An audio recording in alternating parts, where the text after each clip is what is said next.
అసలు ఆ ఐడియా ఏం ఐడియా నా పాటలకు తను అవి కూడా సిచ్యువేషన్ ఫోర్స్గా లేదు, సిచ్యువేషన్గా ఉంది.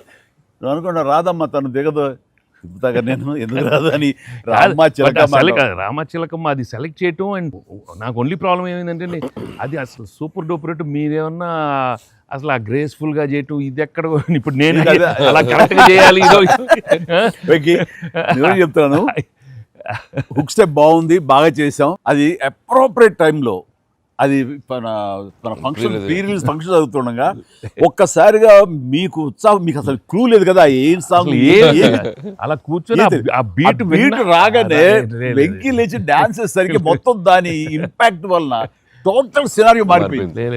అది ఇట్ వాజ్ ఎక్స్ట్రాడినరీ. దాంట్లో అసలు మీరు దిస్ ఇస్ నథింగ్ కదండి. అసలు హుక్ స్టెప్ కాదు తెలుగు ఇండస్ట్రీలో ఇప్పుడు ఏ సినిమాలో అయినా ఒక హుక్ స్టెప్ ఉండటం అనేది మీరు చేయటం, అక్కడ అప్పుడు అందరూ ఫాలో చేయటం, అది